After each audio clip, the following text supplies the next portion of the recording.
My man, we are preparing. We are live on the Book of Faces. Oh, yes. We've got Can I some get a beats what? going. That's right. What? What? Got to get those beats going. Yeah.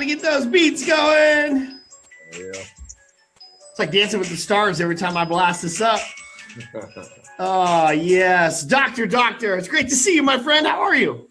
I am always good. And here we are connecting face to face via the internet. It's so cool how we've ran in the same circles for so long and we're finally now actually being connected. It's awesome. Well, let's talk about that for a minute before I introduce people to who you are and what you do. So we've been in this social circle, God, for probably 3 or 4 years. I've seen you doing your thing. It's from the events that you do, from the books that you're written. I've bought a few of the books without knowing you and without knowing that they were your books, and read them, and they're some of my favorites. Oh, thank you. Yeah, man. And then we had the opportunity to connect at your event. I want to make sure we talk about that, but it's been this internet thing where they talk about social being antisocial and too many people on like Facebook that aren't connecting. And I got to tell you, some of my closest friends I've met through Facebook. And not only that, but I do a majority of my interactions and business contacts that way too. And It's really interesting because, you can meet someone via, a networking event, but you stay connected through using some of these social medias. They get to see who you really are, because everyone can be cool and on their best behavior or on for a few minutes. But when you see someone's longevity over a period of time and how they interact with people and how they post and what they say and who they're about, that's where you get the true character of an individual. I couldn't agree more. So everybody that is just tuning in now, thank you so much for coming and joining another Friday Fire. This is my man, Dr. Greg Reid. He is, for those of you who don't know Greg, he's a best-selling author. He's a public speaker. He's an investor. He's a philanthropist. He's a mentor. He's an executive coach. He's friends. He's coach to the millionaires, coach to the billionaires, but also just an amazing human being who actually lives in one of my favorite places on the planet as well. That Carlsbad area is one of my favorites. He's an author of some of my favorite books: Stickability, Thoughts Are Things, 3 Feet from Gold, Universal Wish, Positive Impact, Everything is Subject to Change, The Road to Riches. He's done so many different things that it's hard to put him in a box, but I can tell you this: he's an influencer who's making a major impact on millions of people around the world. So, my man, welcome to the show. Thank you so much for joining us this morning. Thank you very much. What's the interesting thing about personal growth is the growth part. And, I've done 64 books, 45 languages, and people think that's cool, but I'm just a good student. So I'm learning. So basically I go on journeys that I need help with the most. So rather than go, hey, I'm an influencer and a guru, I'm the opposite. I'm going, shit, I don't know jack about this. So I'm going to go on this personal quest and mission. So when I did like 3 Feet from Gold and Stickability, it's about the power of perseverance. Dude, I'm a quitter, man. I quit everything. If it got hard, I'm out the door, right? And so I went on a quest to interview amazing thought leaders to find out how they didn't quit. And now I can say that I understand the power of that perseverance and start adapting those same principles for myself. So I'm a student first. Yeah. Anybody that I've ever met that was a good leader is always a good student and a good connector about being able to put people together. It didn't always start that way, though. Like, tell me a little bit more about your background. So you're in Southern California, born and raised in Southern California. Tell me a little bit more about that story. Where does the doctor start?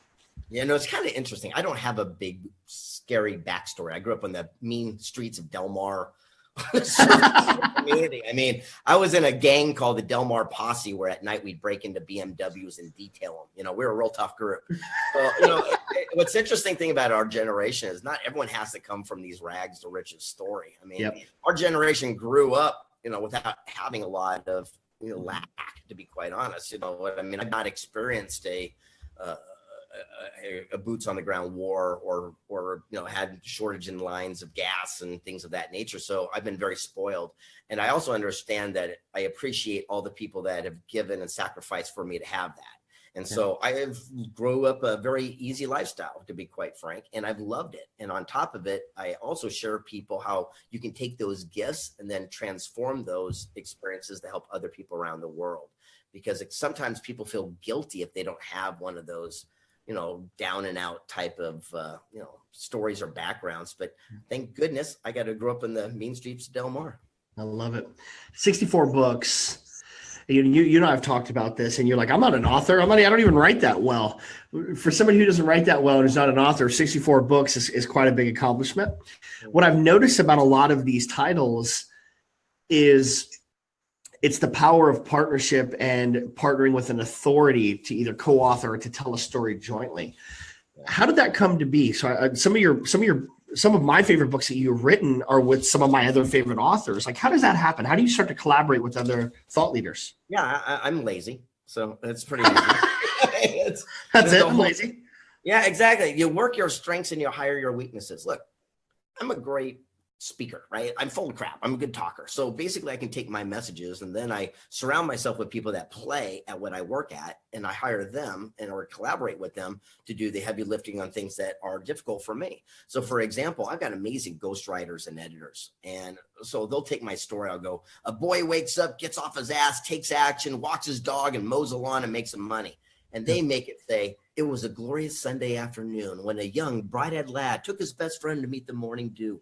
You know, that's their job. So it's my message, but they transform it in a way that people would actually want to consume it, so to speak. What would one thing be if I wanted to write a book as a subject matter expert? What would be one piece of advice you'd give me? Not to write it, to surround yourself with people that are experts and let them pick your brain, and to take that information and then transform it into a way that the public would like to consume it. So a lot of times, you know, these speakers and these authoritative people out there, they want to take their content and shove it down their throat. And I come from a different perspective. I'm more about what in my journey, what's I'm going on. And then I invite people to go along that quest with me. So the people that are going through the same challenges, I'm the perfect person, because we're going to come from a place of authenticity, because as I'm learning it, I'm passing it on.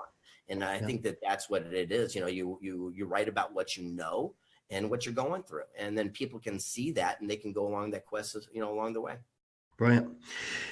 I've met a lot of people that have done things or who have influenced or worked with other people. I've got to say, one of the things that really impresses me most about you, is your humility and your experience. But recently I had the opportunity to attend, it's by far probably my all-time favorite networking event, which is the Secret Knock series. And on stage, you had multiple people, from the gentleman who created the magnetic strip and really helped set up the stock exchange, to a gentleman who created a brand that almost any woman or man who's worn a pair of boots, that and UGG boots with Brian Smith, or even the gentleman who created one of the best-selling games of all times with Rob Angel in Pictionary. What I noticed were the guests that were on your stage. It's very much like the Meltdown. They're friends. So you call some friends up saying, I'm doing a thing, and they come down. They don't even know what the thing is. They just say, okay, I'll be there. And each one of the people that were on your stage, from the team that really unpacked and found the white paper on the God particle, to UGG boots, the one thing that was very familiar and that was kind of unison across that entire board was the praise of the value that you've been able to provide them. And what I think is really, really interesting in that is those who I've found that are most successful are connectors and providing and giving back. How do those relationships happen? So you've got relationships with multimillionaires where you've coached them, and authors, all the way to Brian Smith, who's built a multi-billion-dollar brand. I'll share a story about how important I think mentorship is, masterminds and connecting is. How did you put yourself in those scenarios and to meet those types of people to be of value? Well, we talked about it at Secret Knock. I believe, we talked about the power of you honor your mentor by following through with the counsel that is given. And understand this, for people who are just watching this, the biggest takeaway that we have in our circle is that you seek counsel and not opinion. Opinion is based on ignorance, lack of knowledge, inexperience, like a family friend who's never done what you're about to do, where counsel is based on wisdom, knowledge, mentorship. People have paved the way. Go to the actual source. So if you want to write a book, don't go to a family friend. They've never done it. But if I go to Mark Victor Hansen wrote Chicken Soup, he'll say, here's what you need to know, and give you counsel. What we do at Secret Knock, what you do at Meltdown, is we bring in the actual human beings who have accomplished it, so you can get the words of wisdom right from the source itself. And I believe the way that you continue to grow those relationships is by honoring your mentors, by following through with the counsel that's given. Yeah. So like Les Brown, who was at Secret Knock, Remember when I wanted to be in the speaking industry, I went to him and says, Les, I go, give me one nugget, just one thing I could do different to improve my speaking. He did. And I went and did something crazy and applied it. I went back a month later, said, Mr. Brown, I met you a month ago. You gave me a nugget. Here's my results. What should I do next, sir? Well, the chance of him giving me my second nugget's 100% because nobody does that. And what happens, I kept showing up and I honored my mentors by taking action. And then those mentors became friends and now they're peers. One of my favorite, and for those of you that are listening, I hope you're paying attention here, is putting yourself in the surroundings, asking how you can be of service, actually taking those bits of wisdom and implementing them, and then following back up and showcasing the fact that you've done that. As simple as that sounds, it's really profound, but it works. When you start to look at all of these things, and I had something really smart to say, dude, I totally spaced it. I was like building that into something super smart. I know. I want to continue the thing about mentorship because you hit a point, and you and I were talking about this offline, and we're talking about the power of multiple mentors. And I think this is a misnomer that people miss. When it comes to mentorship, I recommend you have many, at least 5 or 7 in different chosen fields of endeavor. So I've got a great tennis mentor, and he kicks, my tail on my backhand, and I really work on that. And now I've got a wicked backhand, but I'm not going to ask him my financial advice. And then the same thing, I'm not going to go to my accountant and talk about my love life. And then I'm not going to ask about my speaking career with the guy who writes books. So what happens, I surround myself with mentors that are getting the results that I want. Now, here's the big added to that today. So for example, I've got amazing friends and mentors that started like Chuck E. Cheese, 30 years ago. Amazing individual who's done amazing things. However, if I was going to start a restaurant chain today, I'd probably go to the guys who started Five Guys or something that's doing it in today's marketplace because things have changed. So it's important to surround yourself with people that are getting the results you want today. That's right. Can I do it? Can I do it? Can I do it with my limitations? And can I show you that I've done it? In other realms. I know what I was going to say. One of my all-time favorite quotes, and this is probably one I'll say for a really long time. This came from Secret Knock, was surround yourself with people that you respect, not with people you have influence over. Let me say that again, because it was so simple yet so profound. Surround yourself with people that you respect, not that you have influence over. Something that's give me your thoughts on that. I'll unpack that a little bit for me. Well, first of all, I stole it from a guy named Ruben Gonzalez, one of the greatest speakers out there. The only person to compete in 4 Winter Olympics in 4 separate decades. You got to get him to the meltdown. Amazing guy. And now he's going for number 5. And what's really interesting about this guy is he says, all I do differently is I surround myself with people I have respect for, not people I have influence over. Because if you surround yourself with people that you're paying money to work for you, they're not really your friends, even though they're at the company party. So the whole thing is surround yourself with people that you can learn. I do them at my house. So, some of the most powerful and influential people on the planet, they fly in. And what happens is we do a round table where no one wants anything from each other. We just show up as men. Yeah. And what happens is so many times the most successful people don't have other people to hang out with because they're surrounded by people they have influence over. And what we do is sit there and say, look, I'm going through this challenge. Here's what it is in personal and in business. And then you have some of the greatest minds really attack that person in a positive, loving way to give them counsel and feedback from a different point of view, which they can't get within their own sphere. And I believe that we need more of that. It keeps going down to mentorship, mastermind, things of that nature. Well, let me. I'm going to put 2 things here, and then I want to talk about the film, and we'll close. I had a really interesting shift and change coming into 2018. Here I am, I leave my corporate gig. I go into the entrepreneur world. I'm doing all these things, I'm leveraging social media. All these things happen. And then everything kind of fell apart because I was grinding and doing these things without purpose, right? So as I pulled it all apart and I started to focus on myself first, I got to get my health right. I was diagnosed with Lyme, the story. I focused on myself. Then I focused on my relationships because without my relationships, none of it mattered to me. So it was myself, then my relationships, then my business.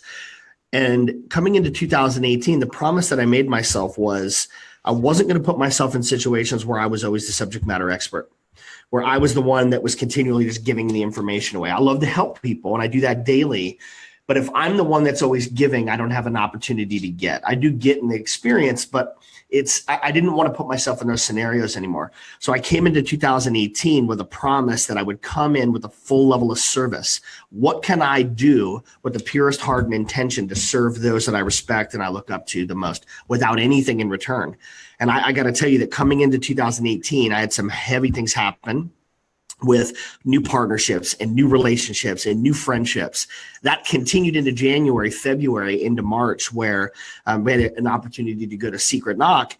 And I mean, you saw it firsthand. I get excited, so I have to pull that back, but it's what areas can I take my skill sets and expertise to help other people without seeming like it's self-serving, towards literally surrounding yourself with people of influence that are doing things you'd like to do. And like you said earlier, offering a level of some type of help in return for even just one nugget, but coming at it with a pure intention just to serve and to be a level of service without saying, I want something. I think you show up every day like that. How important is service to you? Well, it's paramount. It's about it being contribution. That's why I always say, I used to say service, and now I say, how can it be a contribution? Because I don't want to be a servant anymore, but I want to be a contribution. And usually what happens is that people sit there and say, I'm working on this one thing. You happen to have a contact here. And rather than sit there and go, yeah, let me think about it, I just pull up the cell phone and go, here's so-and-so, and just do it right there on the spot. Yeah. And what happens is that you create alliances, and people are not used to that type of quick action, I guess, so to speak. But I realized that the most successful people are also the most available people. Look, if you're brand new at something, you're happy-go-lucky, you're fresh or cool. If you're at the top, happy-go-lucky, you got nothing to prove. In the middle, pain in the neck. You're filled with ego. You're edging God out. You're finding your own voice. So the secret literally is jump to the front of the line. In school, we got in trouble and reprimanded by doing that. But in business world, that's the first thing you want to do. Look, when I wanted to become a best-selling author, I did not go to people who wrote great books. Those are best writing authors. I went to Barnes & Noble and bought every best-selling book. And I called those people up and said, hey, how did you do this? And I dedicated those efforts. Surround yourself with people getting the results you want today. Tony Robbins has a great quote: success leaves clues, right? So reverse engineer things that are working. I love it. You recently finished a film with some of our local boys here in Prescott, Arizona. You want to talk about the new film? Absolutely. So one of the people that I had a chance to interview along doing the Think and Grow Rich series was a guy named Frank Shankowitz, founder of the Make-A-Wish Foundation. And at our interview, I asked him, I said, hey, Frank, by the way, I got to know, what did you ask for? Being founder of Make-A-Wish, it must have been pretty good. And he goes, no one asked me. I go, what? I go, well, I'm your genie. I'm short, I'm bald, whatever you want. And he said, I just want my story to be told so my grandkids know I did something cool. So it's taken 5 years. And we just completed the movie, and now we're in final editing of his major motion picture that will be coming out this fall called Wishman.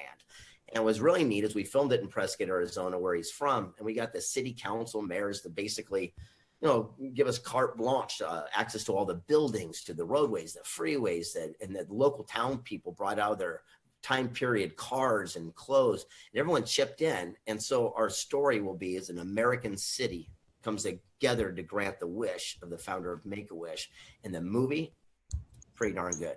It's intense. I will put the trailer. I'll put a few links in the show notes. I'll put in the trailer for the film where you can find Greg and some of the other things he's doing. Had a chance to meet with Andrew, who plays Greg, and spent some time with him and Kim during Secret Knock. Plays Frank. Plays Frank in the film. He's the young Frank. And we made the announcement at Secret Knock. We make the announcement now publicly is my business partner and I, Steve Fielding, who does the Meltdown, we're going to do a series of screenings here in Phoenix around the hometown. So when the film is ready to go, we're working with Harkins Theater Direct to do a major Arizona push. We'll do Phoenix, the East Valley, so like Chandler, Gilbert. We'll do Tucson, and then we will, of course, we'll do Prescott. So as soon as that's ready, Greg and I and Steve have partnered on a series of openings. We'll rent the theaters out, bring everybody out. So we're really honored, and it's blessed to continue to share that story locally in our backyard. So it's an amazing. Speaking of contribution, I mean, ta-da! Yeah, it's weird, right? Folks, just like that. I mean, how do you do it? Oh, there you go. That's how you do it. It's kind of simple stuff. And what's interesting is, but it's all win. It's positive. There's an old quote, and I'm sure I'll mess it up, but it's one of these things that you light the way of another person by shining your lantern. And the whole concept is it doesn't have to be for yourself. By you shining a light for someone else, you get to also have that lantern light. And that's basically what you're doing. And it's so interesting. Think about it from just a business perspective. By running out of theater, by showing this amazing movie, by bringing in your friends and allies, well, we get that attention and thing and association. It's a win for everybody. Eyeballs get to the movie, Frank gets on. That's the way it should go. Everyone should score. It shouldn't be one person win and one person lose. It should be everybody comes out on top. Well, let's talk a little bit deeper about that. We'll close up where people can find you. In the space that we're in, it's really interesting. There's a whole diatribe I could get on for like opening your expanding your network, because everybody seems to be fighting for the same eyeballs. And what I realized this coming into actually this year is, while everybody is here looking at the same group of people and trying to compete for the same group of attention, it's table scraps. If you lean up just a little bit on your tippy toes and reach just a little bit higher, there is a beautiful place setting where the food and the people are where you really want to be, but you haven't looked up high enough because you're so busy down here competing for the same nonsense. And what I love about this is there's the opportunity to come as a guest to Greg Zavani. He holds an event called Secret Knock. I don't endorse a lot of stuff. I have no partnership. This is literally just out of a friendship and finding value. It was literally like a homecoming of people that I know or people that I needed to meet. We were all in the same wavelength. We kind of stayed at the same hotel. And the energy that came from those relationships, Greg puts on an event called Secret Knock, and it's a room of 200 to 300 people that are all there that want to learn, that have got influence, that are doing things. But the people he has as guests, it's so free flowing, and it's not a sales event. So everybody's able to openly, freely talk and have engagement. It's the best mastermind I've been to. So it's one of those things where I'll put some links in. If you want to know how to get into a room of people that are of influence and people that are of your equal or people that you look up to, and you're trying to figure out how to make those connections, Secret Knock is by far the only place that you need to be. If you're not at Secret Knock and you're coming to Meltdown, and I don't endorse events lightly, but I'm absolutely honored to have been there. And, Steve and I walked away with that, being able to see old friends, being able to make new friends, being able to see you and connect with you.